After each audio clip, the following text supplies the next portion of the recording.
I still remember that rainy Tuesday morning when my world fell apart. After 8 years of marriage, I came home from my night shift at the local diner to find the locks changed and my belongings in garbage bags on the front porch.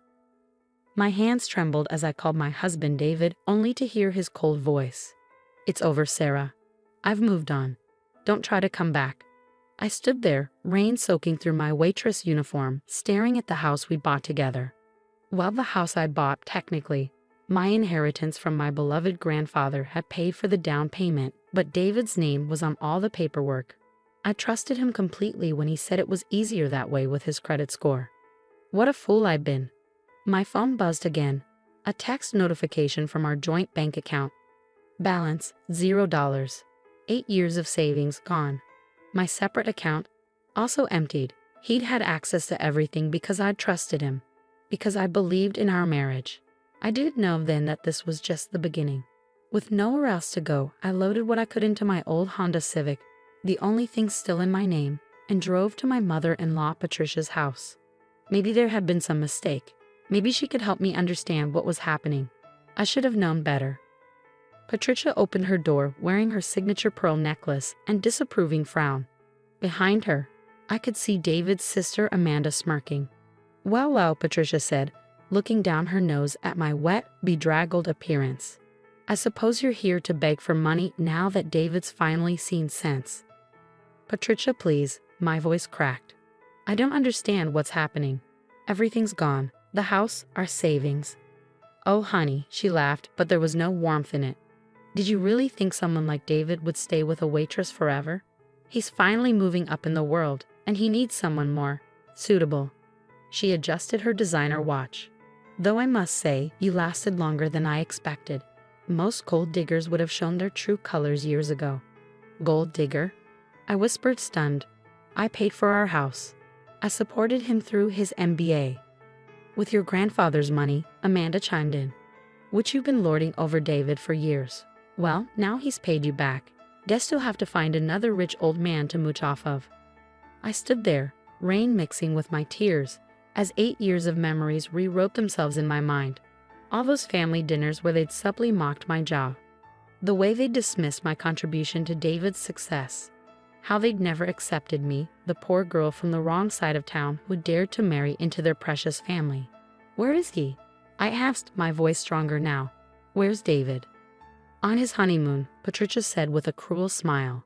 "With Jessica. You remember her? His new executive assistant. They've been seeing each other for months. She comes from a good family, you know. She'll be much better at supporting David's career than you ever were." The world spun around me. Jessica. The woman he'd hired 6 months ago, who he'd insisted on working late with so often, who'd smiled sweetly at me at the company Christmas party while apparently sleeping with my husband. "You knew." I realized, looking between Patricia and Amanda. "You all knew he was cheating." "Of course we knew," Amanda rolled her eyes. "We helped him plan everything. Jessica's father is on the board of David's company. This marriage will do wonders for his career. Unlike you, who's been holding him back with your embarrassing little waitress job." "Now," Patricia said, reaching for her door, "I suggest you leave before I call the police. And don't bother trying to fight this in court. Our family lawyer has everything handled. You signed a prenup, remember? You'll get nothing." The door slammed in my face, leaving me alone in the rain once again. That night, I slept in my car in a Walmart parking lot, too shocked and broken to even cry. The next day, I tried to check into a cheap motel, only to find my credit cards canceled. My phone was next. Apparently, it had been on David's plan. Within 48 hours, I had nothing but my car, the clothes in my garbage bags, and $237 in cash. I managed to find a bed at the local women's shelter. The irony wasn't lost on me. I volunteered here for years, never imagining I'd end up staying here myself. The shelter director, Grace, remembered me from my volunteer days and gave me a private room usually reserved for emergency cases. "You're in shock, Sarah," she said gently, bringing me a cup of tea. "But you're stronger than you know, and when you're ready, we'll help you fight back." I didn't believe her then. How could I fight back? David had taken everything, planned it all perfectly. He had his family's money, their lawyers, their connections. I was just a waitress with a worthless degree in social work. trying to make ends meet while supporting my husband's dreams. But Grace was right about one thing. I was in shock, so much so that I almost missed the most important detail of all. A detail that would change everything. It happened 3 days into my stay at the shelter. I was helping in the shelter's kitchen. I couldn't afford to pay for my stay, but I could at least cook when I heard excited whispers from the front office. The CEO of Montgomery Industries is here. What's Alexander Montgomery doing at our shelter? I heard he's doing a series of surprise visits to local charities. I froze, nearly dropping the pot I was holding.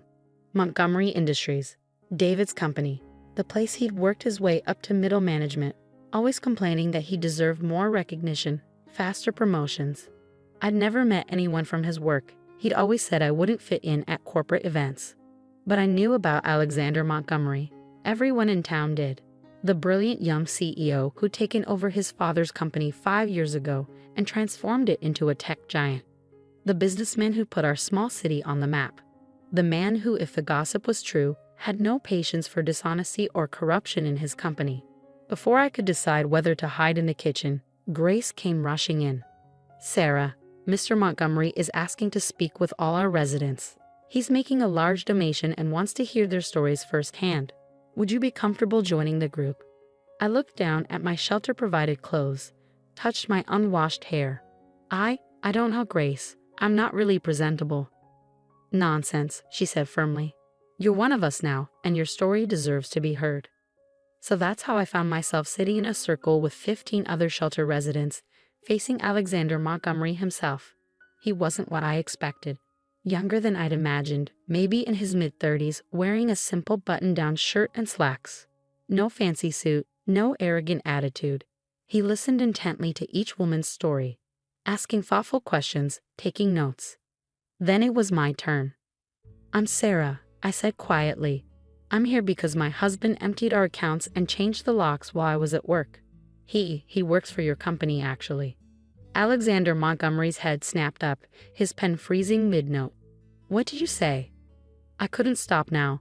The whole story poured out. The 8 years of marriage, supporting David through his MBA, buying our house with my inheritance, discovering his affair with his executive assistant, his family's cruel dismissal. "He's David Chen." I finished, my voice barely a whisper.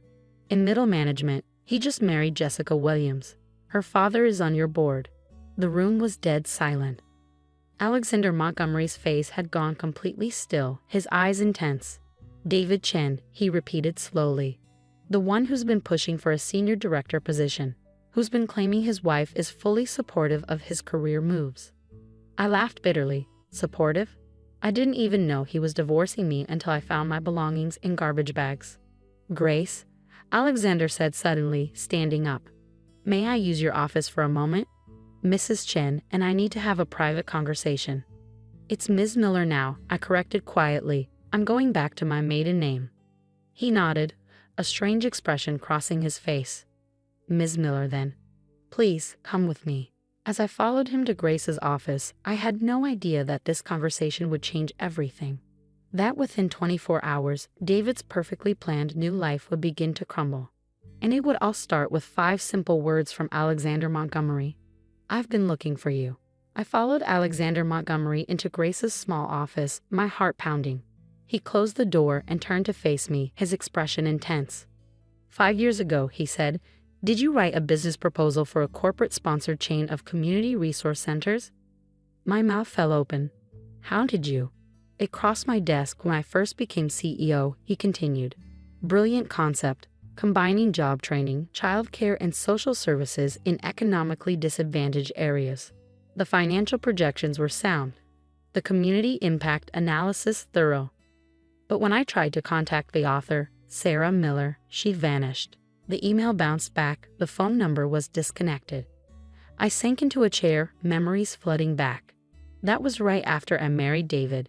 He said the proposal was too amateur, that it would embarrass him at work. He made me take it down from all the submission portals. Said I should focus on supporting his career instead. Alexander's jaw tightened. "Do you know what happened to that proposal, Ms. Miller?" "Nothing, because your husband buried it. He accessed the company's submission system using his credentials and withdrew it without your knowledge." We found the digital trail during a system audit last year. We couldn't locate you. What? My voice shook. But why? Because David Chen has been taking credit for other people's work for years. We've suspected, but couldn't prove it. He's very careful. Very manipulative. Alexander sat on the edge of Grace's desk. The proposal's withdrawal caught our attention because it was exceptional. I've been looking for its author ever since. Tears filled my eyes. All those nights I'd worked on that proposal, dreaming of making a difference. All while David was apparently sabotaging me. There's more, Alexander said gently. 2 months ago, David presented a modified version of your proposal to the board. Claimed it was his original work, part of his bid for the senior director position. Jessica's father has been championing him for the role. A bitter laugh escaped me. So that's why he chose now to leave. He finally found a way to use my work for his advancement. Ms. Miller, Sarah. Alexander leaned forward. I'd like to offer you a job. As director of our new Community Impact Division. Your original proposal will be the foundation, but you'll have full resources to expand it. Starting salary is $250,000, plus benefits and stock options. I stared at him, certain I'd misheard. But I'm just a waitress. No, he said firmly. You're a brilliant strategist who's been systematically undermined by an abusive husband. That ends today. He pulled out his phone. With your permission, I'd like to call our legal team. David Chen committed corporate fraud by stealing and misrepresenting your work. That's grounds for immediate termination. My head spun. But his new wife, her father. Board member or not, fraud is fraud. And something tells me Mr. Williams won't be so supportive once he learns the truth about his new son-in-law. Everything moved quickly after that. Alexander's legal team arrived within the hour. They took my statement, gathered evidence. By morning, the truth about David's fraud was exposed. He was fired publicly, his corporate accounts frozen. Jessica's father, horrified by the scandal, immediately annulled their marriage. I wasn't there when it happened, but Amanda later told me in a desperate attempt to reconcile once she realized I was now a company director, that David and Jessica returned early from their honeymoon to find their keycards deactivated and security waiting. How dare you? David had apparently shouted at Alexander in the lobby. Do you know who my new father-in-law is? Was, Alexander corrected calmly. The marriage has been annulled, and Mr. Williams sends his regards, along with a recommendation that you find employment far, far away from our industry. That's when David saw me standing beside Alexander in a designer suit, a gift from the company's stylist. His face went white. Sarah? What are you doing here? Taking back what's mine, I said calmly. The proposal you stole, it's being implemented. The career you tried to destroy, it's flourishing. The woman you discarded, she's your new boss's right hand. Patricia and Amanda tried damage control, of course. Suddenly they were calling constantly, leaving tearful voicemails about family loyalty. But I had a new family now, the incredible team at Montgomery Industries, who welcomed my ideas and valued my contributions. The women's shelter where I'd stay became the pilot location for our first community resource center. Grace joined as program director. Within a year, we'd opened 10 more centers across the state. David, last I heard, he was working as a junior analyst in a small firm 3 states away. Jessica married a wealthy developer, and Patricia loves to complain about how her new daughter-in-law married down.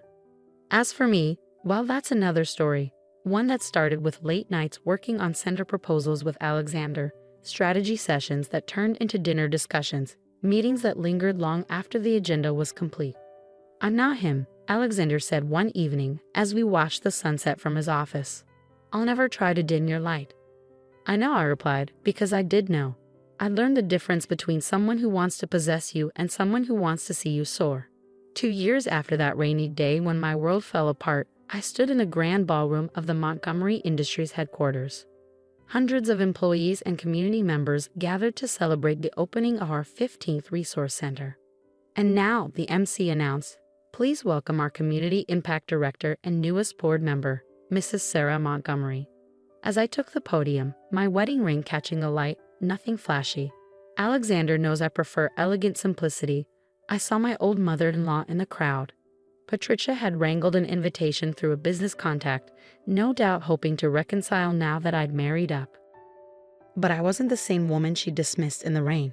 Meeting her eyes, I smiled and began my speech. 5 years ago, I wrote a proposal about the power of community support, about how everyone deserves a chance to rebuild, to grow, to shine. Today, we're not just opening another center. We're making that vision reality. I paused, my hand resting on my slightly rounded belly, our first child still our secret for a few more weeks. Sometimes, life's greatest betrayals lead us exactly where we're meant to be. Sometimes, losing everything means making room for everything you've ever dreamed of. And sometimes the best revenge isn't revenge at all.